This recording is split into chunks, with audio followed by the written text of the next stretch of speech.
হ্যাঁ, class 11-এর second chapter রয়েছে the taxonomy ও সিস্টেম্যাটিক্স।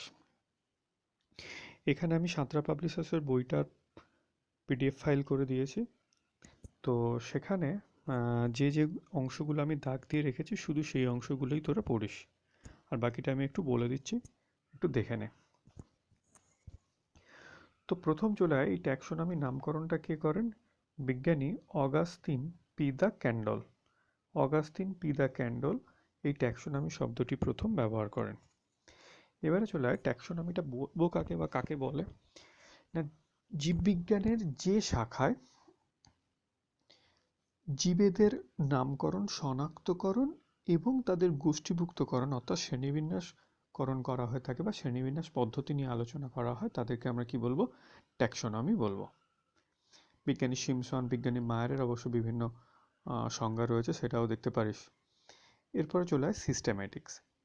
অর্থাৎ ট্যাক্সোনমি করতে গেলে এই যে নামকরণ বা শনাক্তকরণ বা শ্রেণীবিন্যাসটা কীভাবে করতে হয়? জীবের বৈশিষ্ট্য, সাদৃশ্য বা বৈসাদৃশ্যের উপর ভিত্তি করে তাদের এক একটা গোষ্ঠীতে রাখা হয়, সেটা হচ্ছে শ্রেণীবিন্যাস।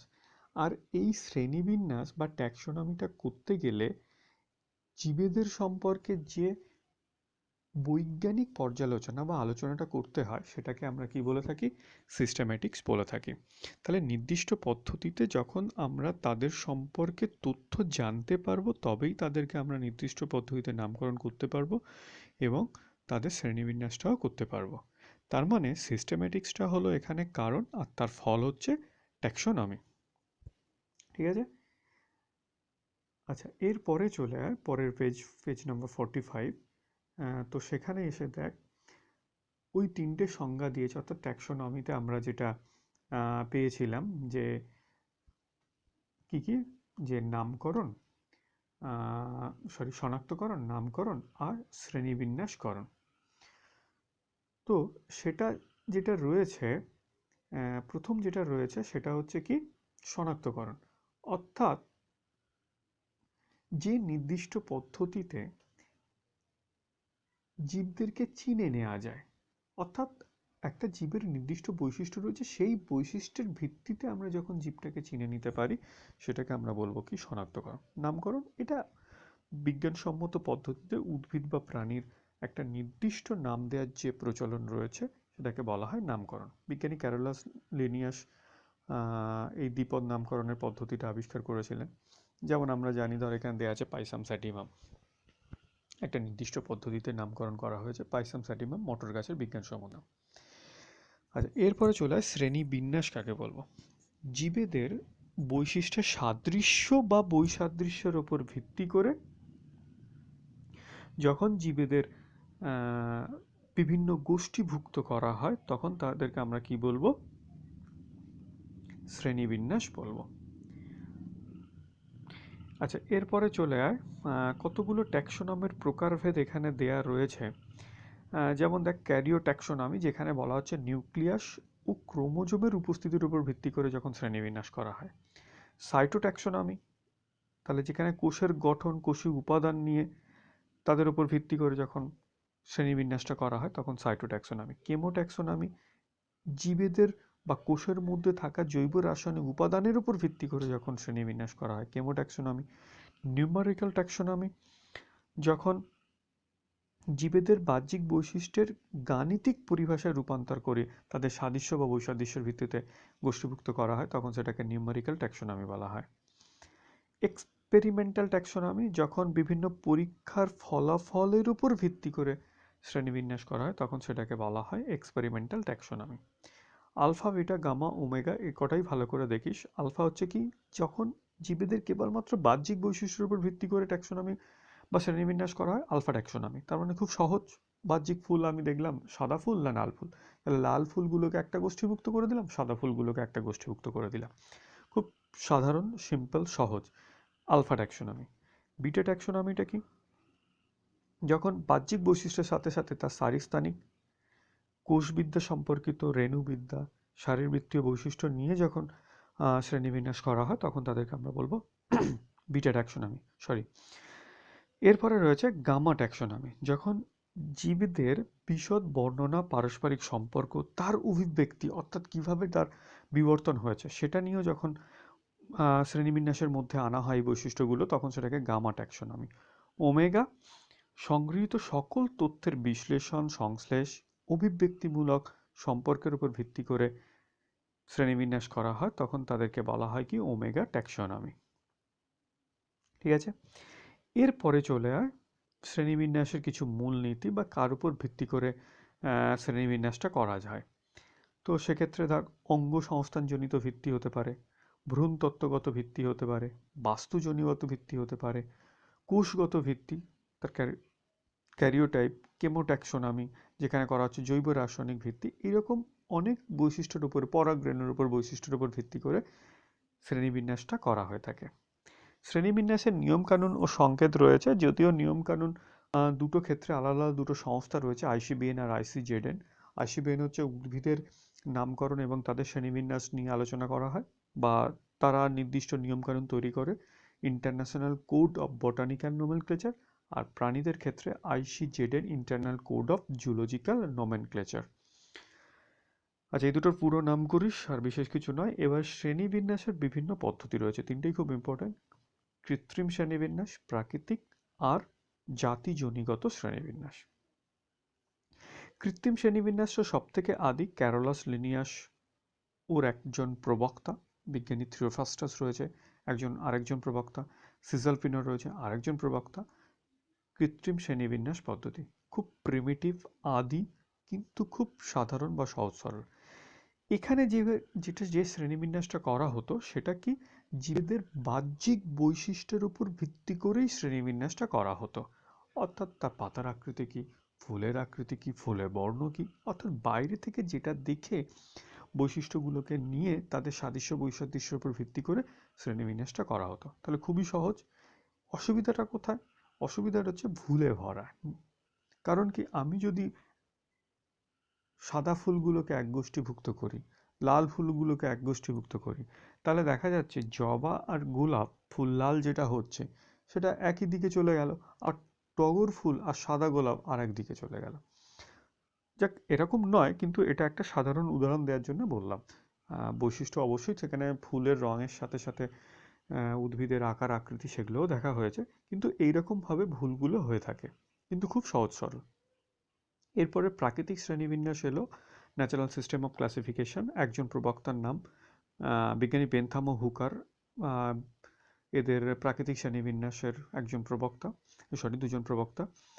তো ওনাদের শ্রেণীবিন্যাস অনুযায়ী এখানে কি দেখা হয়েছে না, বাহ্যিক বৈশিষ্ট্যের সাথে সাথে জীবেদের জননগত বৈশিষ্ট্যগুলোকেও এখানে উল্লেখ করা হয়েছে বা দেখা হয়েছে, তার উপর ভিত্তি করে শ্রেণীবিন্যাসটা করা হয়েছে। তো তুলনামূলক কৃত্রিম শ্রেণীবিন্যাসের থেকে প্রাকৃতিক শ্রেণীবিন্যাসটা নির্ভুল তুলনামূলকভাবে। অসুবিধার যদি জায়গায় যাই, এর মধ্যেও কিন্তু যথেষ্ট পরিমাণে ভুল বা ত্রুটি থেকে গেছে। সেই জন্য আরও একটু উন্নত হলো জাতিজনিত শ্রেণীবিন্যাস বা ফাইলোজেনেটিক ক্লাসিফিকেশন।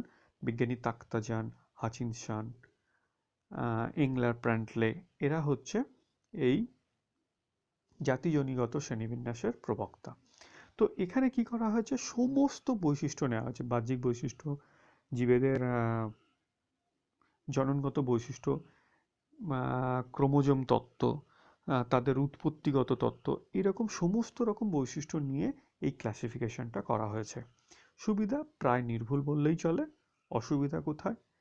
খুব জটিল, যেটা সাধারণ ছাত্রছাত্রীদের পক্ষে এই জাতিজনিগত শ্রেণীবিন্যাসটা মেনটেন করা সম্ভব নয়। আর এটা করতে গেলে একমাত্র অনেক ভালো ল্যাবের প্রয়োজন রয়েছে। তো সেই জন্য এটা বহুল প্রচলিত নয়। প্রাকৃতিক শ্রেণীবিন্যাসটা অর্থাৎ বেনথাম অ্যান্ড হুকারের ক্লাসিফিকেশনটা সব থেকে বেশি ব্যবহার করা হয়ে থাকে।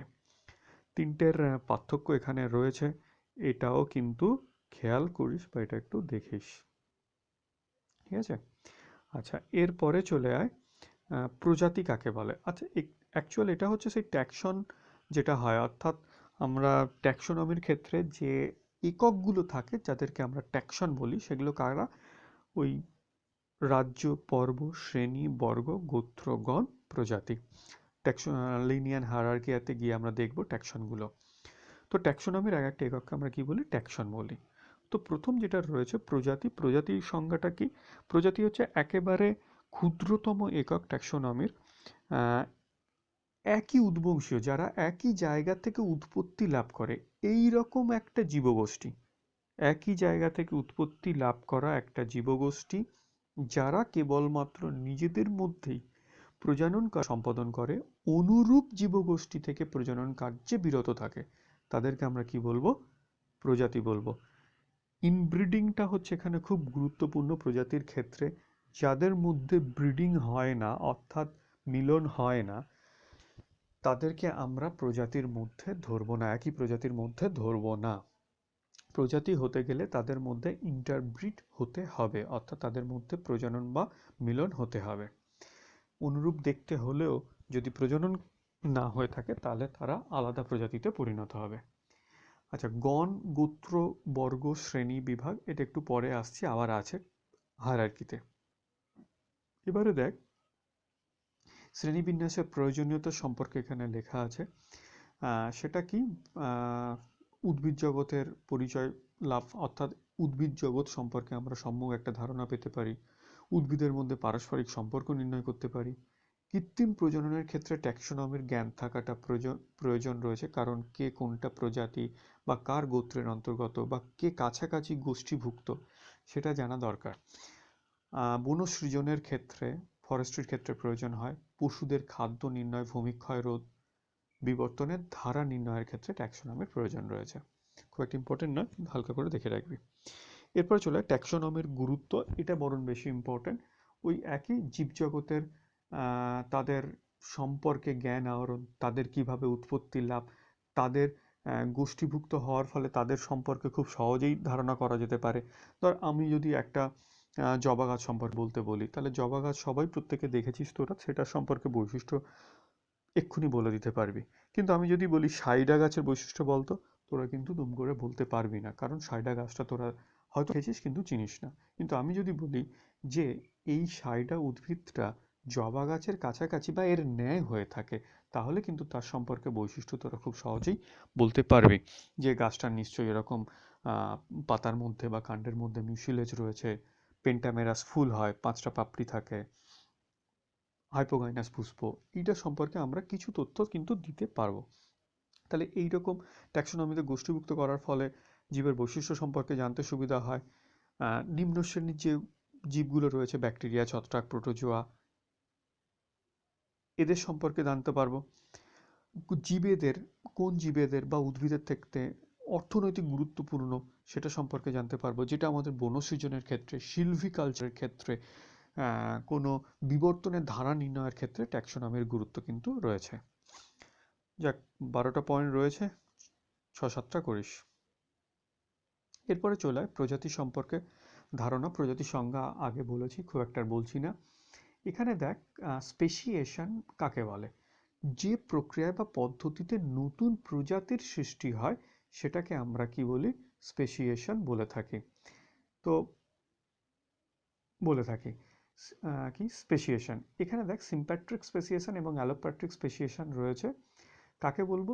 ধর, একটা ভৌগোলিক অঞ্চলের মধ্যে একটা জীবগোষ্ঠী থেকে নতুন কোনো গোষ্ঠী পৃথক হলো না, কিন্তু তা সত্ত্বেও নতুন প্রজাতিতে পরিণত হলো, তখন তাদেরকে বলবো সিম্প্যাট্রিক স্পেসিয়েশন। আর যখন একটা ভৌগোলিক অঞ্চল পৃথক হয়ে গেল, গিয়ে নতুন প্রজাতিতে পরিণত হলো, তখন তাদেরকে বলবো অ্যালোপ্যাট্রিক স্পেসিয়েশন। যেমন ধর, কন্টিনেন্টাল ড্রিফটের ক্ষেত্রে যদি আমরা দেখি যে সেখানে মহাদেশগুলোর যখন বিভাজন হয়ে গেল, তো মাঝখান দিয়ে মহাসমুদ্র চলে এলো, ফলে কি হলো? একই জীবগোষ্ঠী ভিন্ন ভিন্ন স্থানে থাকার জন্য তারা ভিন্ন ভিন্ন প্রজাতিতে পরিণত হলো। তো এটাই হলো অ্যালোপ্যাট্রিক স্পেসিয়েশন। আচ্ছা, এরপরে চলে আয়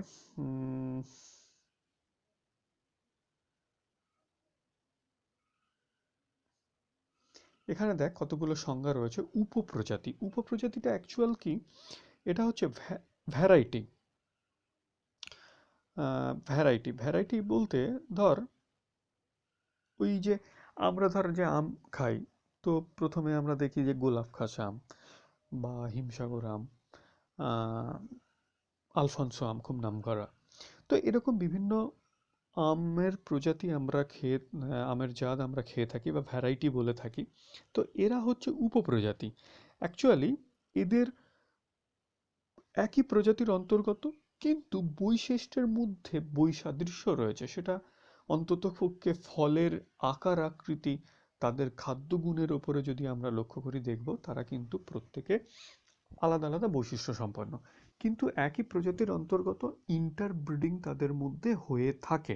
সেই জন্য আমরা কিন্তু আলাদা প্রজাতি বলতে পারি না, কিন্তু যেহেতু বৈশিষ্ট্যের পার্থক্য রয়েছে সেই জন্য এদেরকে উপপ্রজাতি বা ভ্যারাইটি বলা হয়ে থাকে। এরপরে চলে হয় ক্লাইন বা গোত্র কি। যখন একটা জীবগোষ্ঠী যারা নিজেদের মধ্যে আন্তঃপ্রজননে সক্ষম, এই রকম একটা জীবগোষ্ঠীকে ক্লাইন বা গোত্র বলা হয়। তবে একটা বৃহৎ পপুলেশন ছিল, তার মধ্যে থেকে একটা ছোট জীবগোষ্ঠী বা একটা ছোট পপুলেশন যদি তারা কেবলমাত্র নিজেদের মধ্যেই ইন্টারব্রিড করে থাকে, আন্তঃপ্রজনন করে থাকে, তখন তাদেরকে ক্লাইন বা গোত্র বলা হয়। ডিম কাদের বলবো? যে কোনো স্থানীয় আন্তঃপ্রজননশীল পপুলেশনকে ডিম বলা হয়, অর্থাৎ একটা নির্দিষ্ট অঞ্চলের মধ্যেই সীমাবদ্ধ এইরকম একটা জীবগোষ্ঠী যারাকে নিজেদের মধ্যে প্রজনন কার্য সম্পাদন করে, তাদেরকে ডিম বলা হয়। খাবার ডিম আর এই ডিমের মধ্যে পার্থক্য রয়েছে, সেটা EGG এগ আর এটা DEME। আচ্ছা, এরপরে চলে আসে শিবলিং প্রজাতি। প্রচুর কোশ্চেনে পেতে পারিস বা দেখবি আছে। শিবলিং প্রজাতি কি? যাদের বহিরাকৃতি সাদৃশ্যযুক্ত কিন্তু আলাদা প্রজাতি, তাদেরকে আমরা কি বলবো? শিবলিং প্রজাতি। যেমন দেখ, ড্রসোফিলার দুটো প্রজাতি রয়েছে, যাদের বহিরাকৃতি একই কিন্তু আলাদা প্রজাতি, ইন্টারব্রিড হয় না, ওদের মধ্যে আন্তঃপ্রজনন হয় না। তারপরে দেখ, অ্যানোফিলিসের অনেকগুলো ওরকম প্রজাতি রয়েছে, যাদের বহিরাকৃতি একই কিন্তু আলাদা প্রজাতি, এদেরকে আমরা কি বলবো? শিবলিং প্রজাতি। এরপরে চলে হয় ট্যাক্সোনমিক হায়ারার্কি। তো ওই যে ট্যাক্সোনমির যে এককগুলো রয়েছে, তাদেরকে সর্বনিম্ন স্তর থেকে যদি সর্বোচ্চ স্তরে স্তরীভূত করা হয়, এটাকে বলা হয় ট্যাক্সোনমিক হায়ারার্কি। তো যদি আমরা প্রথম দেখি, লিনিয়ার হায়ারার্কিতে 7টা ট্যাক্সন ছিল: রাজ্য, পর্ব, শ্রেণীবর্গ, গোত্রগণ, প্রজাতি। রাজ্য, পর্ব, শ্রেণীবর্গ, গোত্রগণ, প্রজাতি। তোরা অনেকেই জানিস সেই রাজা পেল সোনার বাগান, গাইল গান, প্রজাতি। তো রাজা, রাজ্য, পেল, পর্ব, সোনার, শ্রেণী, বাগান, বর্গ, গাইল, গোত্র, গান, গণ, প্রজাপতি, প্রজাতি। তো এটা ছন্দেও মনে রাখা যায়: রাজ্য, পর্ব, শ্রেণীবর্গ, গোত্রগণ, প্রজাতি। আচ্ছা, এরপরে চলে আয় লিনিয়ার হায়ারার্কিতে 7টা এরকম ছিল ট্যাক্সন। ট্যাক্সোনমির এক একটা এককে ট্যাক্সন বলা হয়। আর ক্যাটাগরি কাদের বলবো? এই হায়ারার্কিতে জীবগোষ্ঠীর অন্তর্ভুক্তকরণের স্তরকে বলা হয় ক্যাটাগরি বলা হয়। তো প্রজাতি, গণ, গোত্র, বর্গ, শ্রেণী, এগুলো সবাইকেই ক্যাটাগরিও বলা হয়।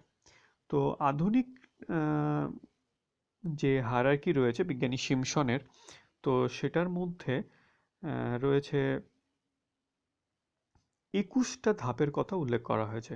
21টা ধাপের কথা উল্লেখ করা হয়েছে, যদিও এখানে আমরা যদি দেখি এটাতে সেটা 27টা এখন হায়ারার্কিতে 27টা ধাপ চলে এসছে বা ক্যাটাগরি চলে এসছে। যাক, এখানে দেখ আম গাছের এরকম হায়ারার্কি করে দেখানো আছে, গিনিপিগের হায়ারার্কি দেখানো আছে, এটাও একটু দেখে রাখিস। আচ্ছা, এই চ্যাপ্টারের আজকের এই পর্যন্ত ফার্স্ট পার্ট থাক। পরের দিনকে এই কি থেকে নেক্সট পার্টটা করে দেবো। এমনি 19 মিনিটের মতো হয়ে গেছে ভিডিওটি।